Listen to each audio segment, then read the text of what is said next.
Welcome to the Talk of Town, proudly brought to you by Uniquely Nelson. I'm your host, Chris Butler. Back with me, Simon Duffy, General Manager for Uniquely Nelson. Thank you very much. Good morning. Good morning. Today, we're coming to you from the Vic Public House on Trafalgar Street. And a shout out to the Williams family. Thanks very much for the venue. And it just so happens we've got one of them in the house. Joining us today is Howie. Great to have you here, mate. Yes, thank you for having me. Buddy. Yep. What a beautiful backdrop. It's nice of you to do that for us today. Yeah, nice little product placement sort of thing. Brand placement. People Let's see it coming. knew who we are and where we're at. Yeah, it's looking really good in here. You've done a fantastic job. Tell us a little bit about where originally you're from, and I was going to say, you know, when did you come out to New Zealand? But the actual whole family came out to New Zealand, did it? How did that work? Were you guys the original £10 poms? Like a family discount? Sort of, yeah. Immigration were doing a deal. So, so we're from the Bristol area. We're kind of from all over the show. So, but coming from Bristol, sort of raised there, or a little town just outside of it called Thornbury. So Bristol's in the southwest of the UK. And I guess it's famous for Banksy. Right. Yeah. The township, or Bristol. Bristol City. Pirates, I guess, as well. Yeah. I think Bristol City Rovers? I'm a Rovers fan. You are? Yeah, my oldest brother's a City fan. I've got that wrong. So there's Bristol City, There's Bristol City and Bristol Rovers. There's no Rovers. Bristol City Rovers. No, there's not a combination of the two. Yeah, one is far better than the other. I do apologise on behalf of most New Zealanders. But me and my other brother Chris go for the underdog. So right. Yeah, good fun. It's a bit more of a sort of lower budget stadium. So Right. I think it's only just got a roof. I'm not entirely sure. So yeah, it's sort of feels a bit more grassrootsy. But when going back to, was it as you said, Thornbury? Thornbury. Yeah. The family has been in hospitality over many generations. I've seen an old black and white photograph. Yeah. So my father Ian, he's from the West Midlands, known as the Black Country for all its coal mining. And his great granddad, I think, owned a pub called the Bottle and Glass, which they at some point in time went under or whatever, and they because it was a historic site, they tore it down brick by brick and rebuilt it in what is the Black Country Museum. Wow. Which you can kind of go around and walk and see how mining was back then. And I think they shot some of the Peaky Blinders around there, so you can see our old family pub somewhere in the background there. Yeah, a bit of history there. Yeah, my brother and his family went over there a little while ago, and they got a picture of themselves out front of the pub, and so it's in the blood, it's in the DNA. It's in the DNA. Yeah. So the history, this building's got quite a big history going back many decades. Yeah, I'll have to try and remember it. Just, I remember as a youngster coming in here, my early teens or early 20s, before I started to leave Nelson, and it was called the Vic Rose, wasn't it? The Vic Rose, yeah. But it's had many names, or is it? What's the history behind it? Originally the Victorian Rose, and then I think 2007 it became the Vic Brew Bar. So it was a Max Brew Bar, so Max led tap beer and all that kind of carry on. And then in 2020 we turned it into the Vic Public House. I think the Max Brew Bar sort of concept had sort of dissolved somewhat, and we kind of just wanted to put our own stamp on it. Always the Vic. And it's very much a family business, isn't it? Yeah. Family business, yeah. Sisters and we've all been here. We've all been in every aspect. We've kitchens, bars, under the floorboards, in the attics, crawl spaces. Trying to hold the place together with duct tape, but we pulled it off. And you expanded quite a bit over the years. You're slowly going down Trafalgar Street. I guess like a game of Monopoly, But obviously burger culture next door, or what is now culture, and with the burger joint and beer house. So the beer house is the newest addition to that, which was a leased space that we took over years and years ago, maybe just before COVID. That's right. We had plans of putting stuff in there, and then COVID happened and changed that a little bit. But we finally managed to get some extra seating and some Hop Federation tap beers in there and all that sort of stuff. So, the Vic has always been the kind of constant and flagship. Yeah. So with the Hop Federation, what's the proper name for that? The bar isn't a Hop Federation bar. It's a Hop Federation tap room, I guess, but it's Right. I mean, it's owned and operated by us. Yep. But because of since day one, when we started burger culture, we've had a good relationship with Hop Federation. Yep. We did a bit of shopping around when we kind of wanted to work out what the beer offering was going to be in there. But I think we always got drawn toward Hop Federation. The guys out there are awesome, and the guys at Connor are good, and there's some good innovation as well. Some interesting beers coming out of there. So what have you named it? So it's Culture, Burger Joint, and Beer House, Chris. That's the one. That's the one, Chris. Okay. Yes. Sorry. Like I said, it's got Hop Federation big letters on the front window. Write that down. Really? Don't make another So mistake. you didn't tell me to go set up at the Hop Federation. No. You didn't plant that. Not at all. No, Not at all. No. Okay. I'll just get that phone. It'll be for me.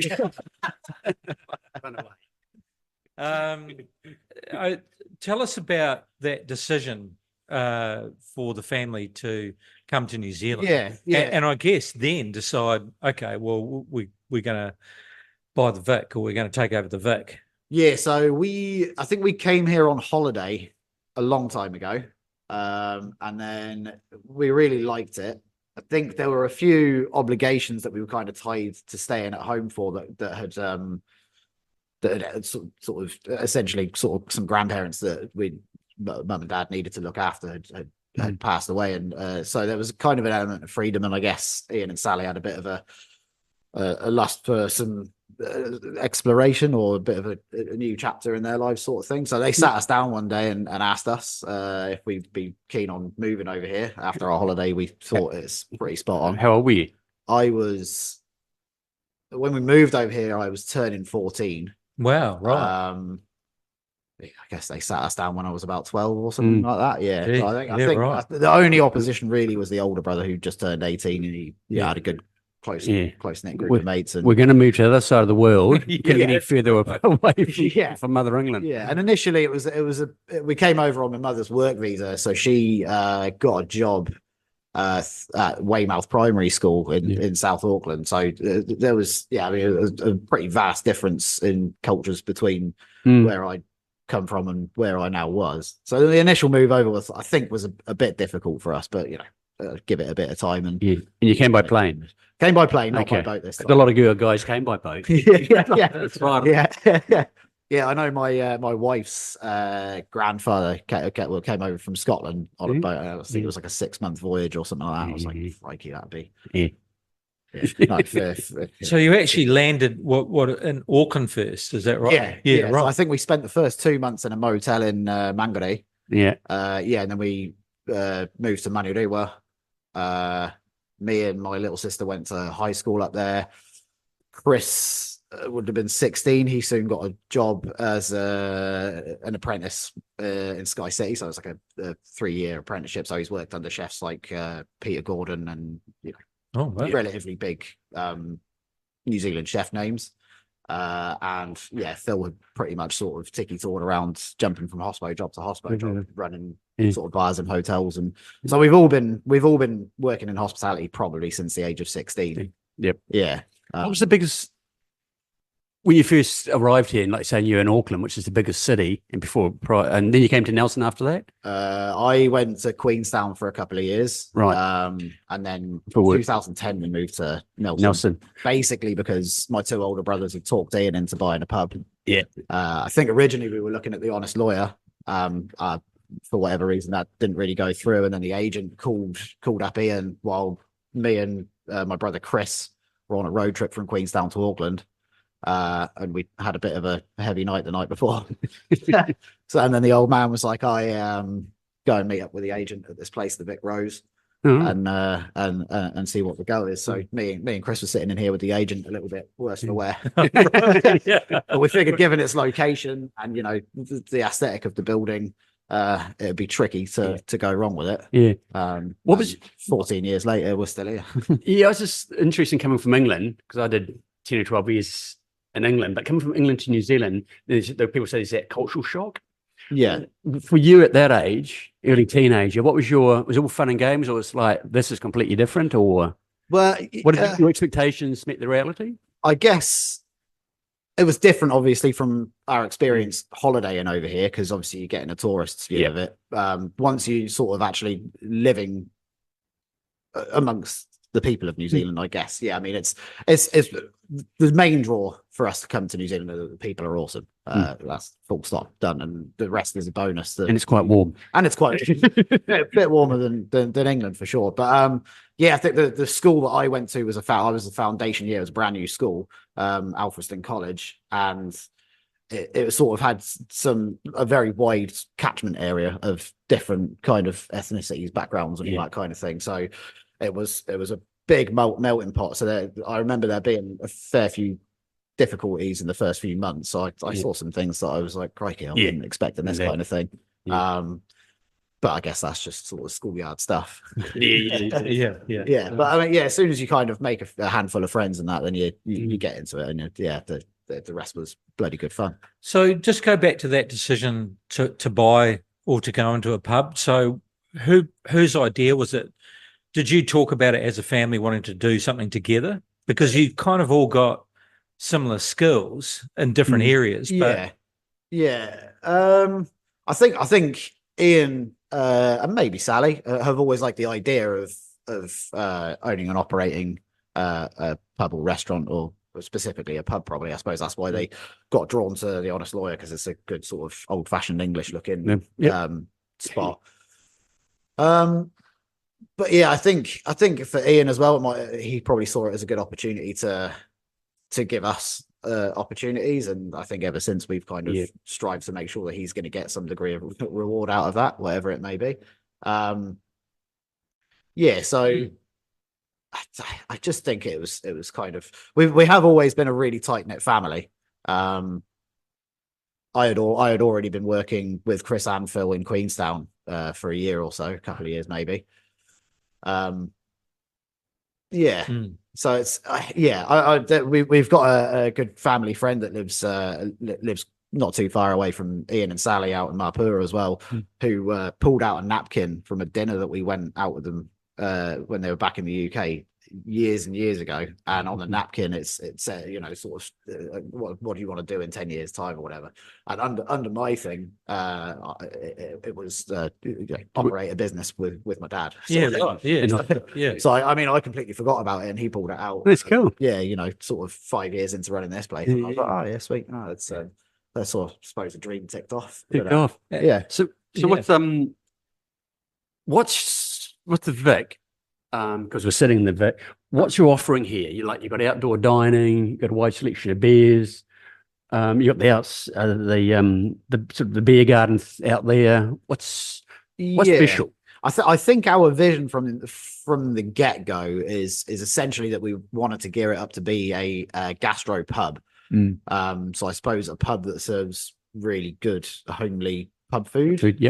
So you like your roasts and your fish and chips and burgers and all that sort of carry on, with a relatively good tap beer offering.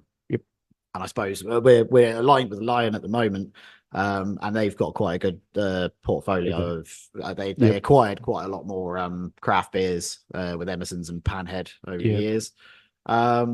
Tried to do some cocktails, and we sell a lot of them, but obviously we're never going to compete with the likes of Kismet or Urban or because the bartenders they've got working in there are crafts people. They really know their stuff. So, but we're happy, simple. But I think the main thing, and the reason that we wanted to rebrand it to the Vic Public House was so that it was a public house, which is obviously what pub is sort of short for. And that is that it is a place for people to come and talk. One of my favorite things to do is to sit around a pub table and chat absolute nonsense with mates. So, I mean, I think that's kind of what we were hoping to gear things up for. I think the trouble since COVID has been that we've had to make a few cuts here and there without trying to sort of change too much of the reduce the quality of things and the quality of customer experience, which we've done as good as we can at. So I think there's a lot more things that are knocking around in my head that I would like to do with the place, but everything's been put on ice at the moment. Interesting. Well, we're sort of halfway through winter, but the next 6 to 12 months, right across the board, nationwide, is going to be interesting. Yeah. And I want to talk about challenges. I mean, it's a busy place, and there'd be some internal challenges with the operation, but a bit of the history is that you took over an establishment that had been refurbished and it had a menu, so you had to carry on with that. Then there was earthquake strengthening, and then there was COVID. Yeah. And then there's a recession. Yeah. Yeah. Did we miss anything out? So how many more cannonballs can they throw at you? Yeah. So what, tell us about going through that, the ups and downs. Yeah, I think there have been a few disasters, but the Vic is the good thing with the Vic is that it's quite adaptable and versatile. So you can change the odd thing here and there to adjust to those bits and bobs. Having the family involved in the business makes it a lot easier, because it means that where something's dropping off, if you've got a staff shortage, you can get like throw someone into the kitchen or onto the bar or whatever. Yeah, when we took it over, it was in a really good place. We bought the place in 2010 from Mike and Paul, who own Smugglers, and they're great fellas. I don't get out to Smugglers enough. So and the handover was really good. They've been helpful ever since we took over the place. And I think it was only 2 years in after that the earthquake strengthening happened. So that was like I might be wrong. Plus, it's a historical building, is it not? It's an A-listed historic building. So I think it was built in 1882. It's called the Glasgow Building. It's been an insurance bank, council offices, lawyers' offices. And then I think 97 it became the Victorian Rose, which I think Mike was involved in back then as well. Mike was there. He's owned it twice. You're gonna have to correct me on my history here. They turned it into the brew bar in 2007. So 2012 was the earthquake strengthening. That was like street closure. We had to pull the windows out, get cranes in, and the landlords were really supportive at the time as well. They paid for pretty much everything. It meant that there was a period of time where staff weren't able to get paid, us included. So we kind of just tried to make ourselves as useful as possible and help the builders out that were on the job as much as possible. It was sort of relatively smooth sailing from then on. A couple of ups and downs, but that's kind of just part and parcel of it. But the COVID thing is very much still hurting right now. Like you said, because it's kind of double dipped. I think 2022, the 22-23 summer was really good. It was kind of between the lift of the COVID thing and the recession.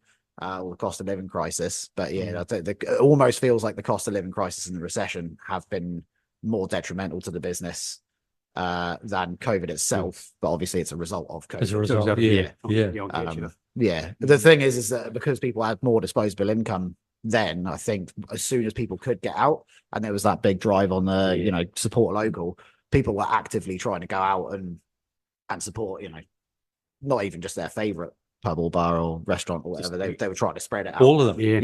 So it was really good, but obviously, and you can't blame people for it because I'm one of them as well. Is the lack of money in your back pocket just means that you can't do that. So it's a shame, but I suppose it's a reminder that everybody kind of does need to, when they can, if they're planning a birthday party or some sort of event or occasion, book up with your local pub or bar or restaurant or whatever, and doesn't even have to be us. Just go anywhere, get out, and you've got a kids menu as well.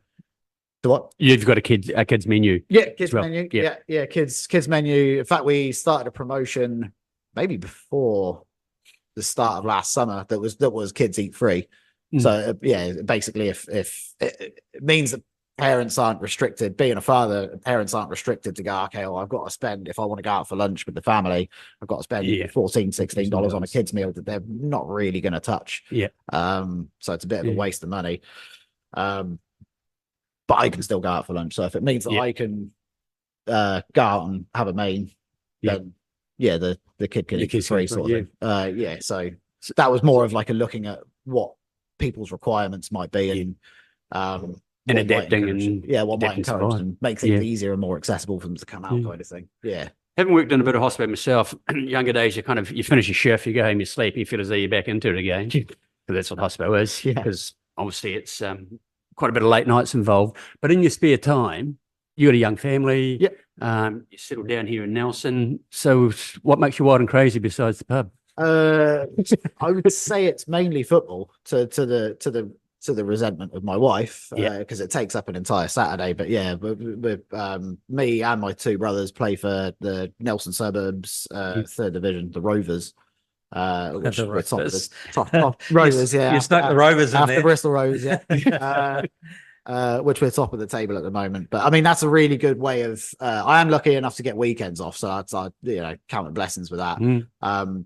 But that is, I guess, kind of the outlet, where I can kind of go and blow off steam from the week and Peace time with the family. Get stuck in, and Sunday relax at home or go out and see the wonders of Nelson with the family and enjoy. Yeah. A lot of discussion about the city, about what's happening to it.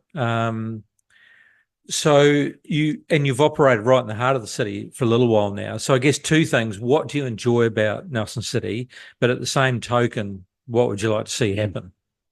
I think certainly over the last 4 years, I have been a little bit cynical towards just, I guess, the state of affairs with Nelson. But I think having, again, one of those pub conversations around the table after a few beers, you talk to your friends and you actually they point out actually what you do have on your doorstep. There's obviously the outdoors aspects that you've got beaches, mountains, mountain bike trails. You're absolutely cocooned in the stuff. So you're spoiled for choice. One of the best national parks in the country, just sort of 45-minute drive away as well. But not only that, I found myself taking for granted the wealth of the bars and restaurants that we have in this town. But you only kind of realize it when you get visitors from out of town coming in. You're like, right, we're going to go out for dinner, and then you think of the restaurant that you want to go to. It might be fully booked, and then you go, oh, your fallback is also an excellent restaurant. So you got 8 Plates, Hawker House, Hot Goods, Wafu, Urban. There's so many of them to choose from just in the CBD alone, let alone what's also outside of that. Exactly, yeah. Where I think, having been part of a few meetings here and there regarding what the future might hold for Nelson, there are some positive things that are happening. There are some things that I've tried to get involved in, but time has not been on my side to be able to actually kind of really sink my teeth into them. I thought I was going to have a bit more spare time coming into sort of winter this year. But it didn't go well. I was sort of cooking in kitchens and all sorts of stuff now. I think it's positive. It just depends on whether or not these things kind of go ahead. There feels like from time to time there is a little bit of contradiction with a few bits and bobs. I think there's like a sandwich board bylaw that's going on. That is, I think eventually you might have to apply for resource consent to have more advertisement out the front of your business. However, the sort of theme around 2024 is that Nelson's open for business, but then you can't put your sign out to say that you are open for business. What is really good though is that we've had meetings with the CEO of Nelson City Council, and he's really positive and proactive, as well as Nick Smith. We've had meetings with him, and he's kind of got a drive behind him. We've asked that there's kind of an aspect of council that's a bit more accessible to people that want to develop a thing, whatever it might be. And they presented us with Gareth Power Gordon. Oh, yes. Yeah. So basically, it means that there's a one-stop shop. If you've got something that you want to do, you can sort of talk to him about it. And the idea is that then he goes and talks to the multitude of council city departments, and then he can sort of get all the stuff together and give it to you. And it should theoretically be a kind of a way you go sort of thing. Because I know that there are the sort of bar restaurant operators that have tried to develop their business, whether it be expansion or whatever, and they've hit non-stop roadblocks, just been sent round in the bureaucratic circle, and then spent loads of money on it and wasted that money. And then something that could have been awesome and actually drawn more people into town has stopped because of bureaucracy essentially. So once that all kind of links in together, it's pretty fresh and new. It should hopefully have some better outcomes. Yeah, some positive effects. As well as, you know, there are quite a few more events coming through in the pipeline. With the Kappa Haka tournament that we've got on at the moment, that's been incredible for the town. And then there's the running event in December, which is going to be amazing. So yeah, I think it's slowly starting to get there. Hopefully it's not too little too late for operators. I know that other operators in town are really, really struggling, including us. Is in hospitality. And I would hazard a guess, so somebody can correct me if I'm wrong, but I would say that retail is potentially finding it harder than hospitality as well. So again, it is kind of that concentration on making sure that people are trying to get out into Nelson on a weekend as much as possible and go and have a spot of lunch, even if it's just stopping by for a pint or a coffee. It makes a world of difference. So there's definitely hope and there's promise for Nelson. It's because it's such an amazing spot. Every tourist that comes through the doors and talks to you about, you know, it's an amazing place or what is there to do, the bar staff are talking to them for 15 minutes about what they could do. And then they leave confused because they don't know which one to choose. They've only got a couple of days. Yeah. Awesome. Well, that's great. Hey, well, look, we really appreciate you giving us your time and your venue for today. It looks absolutely fantastic. And it's great to, do you call it the old girl? The old girl. I call it the old girl, the old Vic. It's been around, you know, in my lifetime for a long time. I mean, I've been in these walls for the last 14 years. Yes. It was almost kind of like some weird marriage, I guess. So I guess ball and chain. It's a big loud. I've met, it's ups and downs. I've met some absolutely incredible top-notch people, made lifelong friends. But then also I've been tearing my hair out. I'm actually sort of, I've aged quite rapidly.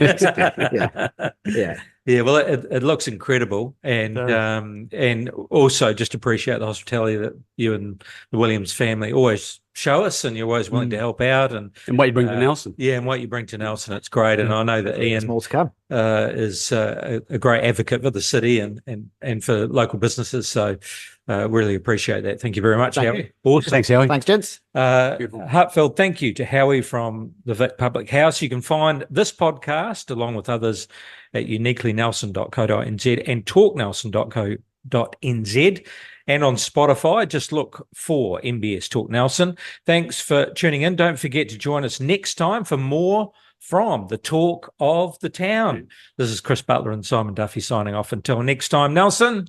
Stay Vic unique. Stay Vic unique. Stay Vic unique. Stay Vic unique. I'll run with that. It's kind of I want to put a few explanations. I'll run with that. Stay. Do you like that one? Yeah, that's the catchphrase. Cheers, Harry. Nice one. All good.